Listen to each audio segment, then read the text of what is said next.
नमस्कार।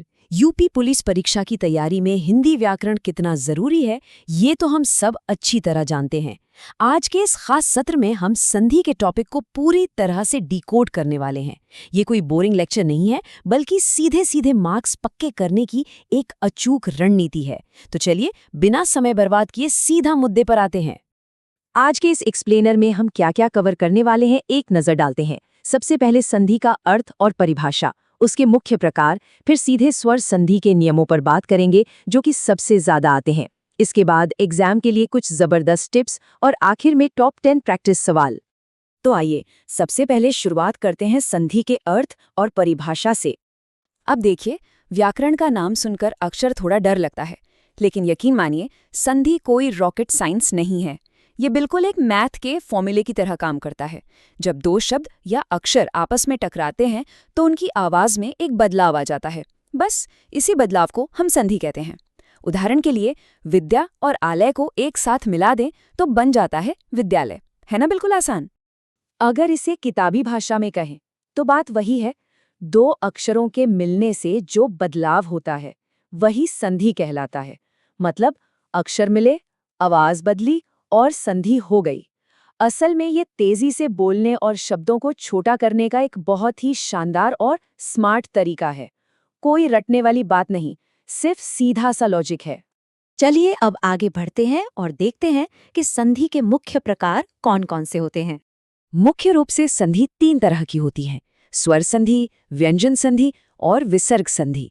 लेकिन यहाँ एक बहुत बड़ा लेकिन है। अगर हम यूपी पुलिस परीक्षा के पिछले पेपर्स का ट्रेंड देखें तो सबसे ज्यादा फोकस स्वर संधि पर ही रहता है। इसलिए हमारी पूरी एनर्जी और पूरा ध्यान इसी वीआईपी टॉपिक पर होने वाला है। तो आइए बिना किसी देरी के सीधे स्वर संधि के नियमों को समझते हैं। यहाँ एक बहुत ही दिलचस्प चीज देखने को मिलती है। जब दो अलग अलग स्वर आपस में मिलते हैं तो वह एक नई और बिल्कुल अलग स्वर ध्वनि बनाते हैं। यानी स्वरों का स्वरों से जो ये टकराव है और उससे जो नया साउंड पैदा होता है, वही स्वर संधि का असली खेल है। इस चार्ट को तो बिल्कुल दिमाग में स्कैन कर लीजिए। स्वर संधि के ये 4 फॉर्मूले हर बार काम आते हैं। पहला है दीर्घ संधि, जहां अ और अ मिलकर आ बन जाते हैं, जैसे हिम और आलय मिलकर बने हिमालय। दूसरा है गुण संधि, इसमें अ या आ के बाद ई या ई आए तो वो ए में बदल जाता है, जैसे नर और इंद्र से बना नरेंद्र। तीसरा वृद्धि संधि, यहाँ अ के साथ ए या ए के मिलने पर ए बन जाता है, जैसे लोक और ऐष्णा हो गया लोकेशना। और चौथा है यण संधि, जहाँ ई या ई सीधे य बन जाते हैं, जैसे यदि और अपि से यद्यपि। बिल्कुल मैथ के सवालों जैसा लॉजिक है। अब बात करते हैं उस चीज की जिसका सबको बेसब्री से इंतजार रहता है, परीक्षा के लिए कुछ बेहद जरूरी टिप्स। एग्जाम में नंबर पक्के करने की ये 3 अचूक रणनीतियां हैं। पहला, विद्यालय, हिमालय और सूर्योदय जैसे शब्द हर साल रिपीट होते हैं, तो इन्हें एकदम पक्का याद कर लेना है। दूसरा, सिर्फ संधि पहचानना काफी नहीं है, शब्दों को तोड़ने यानी संधि विच्छेद की प्रैक्टिस भी बराबर करनी चाहिए। और तीसरा, जैसा कि पहले बताया, स्वर संधि को अपनी सबसे बड़ी प्राथमिकता बनाकर चलना है। ये 3 काम कर लिए तो समझिए नंबर कहीं नहीं गए। अब वक्त है एक छोटे से टेस्ट का। चलिए कुछ बहुत ही महत्वपूर्ण अभ्यास प्रश्न देखते हैं। एक बहुत ही बेसिक लेकिन बार बार पूछा जाने वाला सवाल, स्वर संधि के कितने प्रकार होते हैं? 2, 3, 4 या 5? अभी हमने चार्ट में डिस्कस किया था। बिल्कुल सही, इसका जवाब है 4। यहाँ स्क्रीन पर जो शब्द हैं वे एग्जामिनर के फेवरेट हैं। विद्यालय और हिमालय दोनों में दीर्घ संधि आती है। सूर्योदय और नरेंद्र ये गुण संधि के परफेक्ट उदाहरण हैं।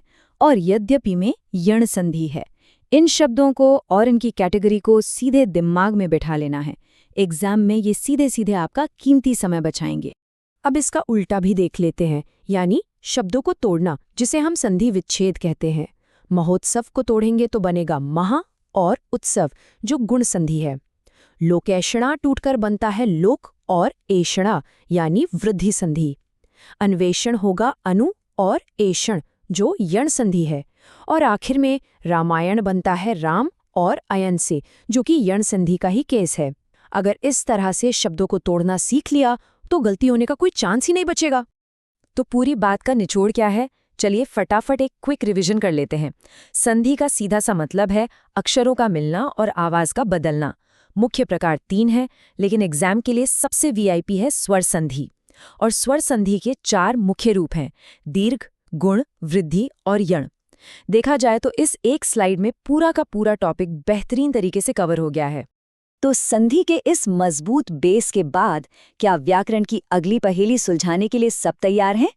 हमारे अगले एक्सप्लेनर सत्र में हम समास को डिकोड करेंगे, बिल्कुल इसी तरह आसान और लॉजिकल तरीके से।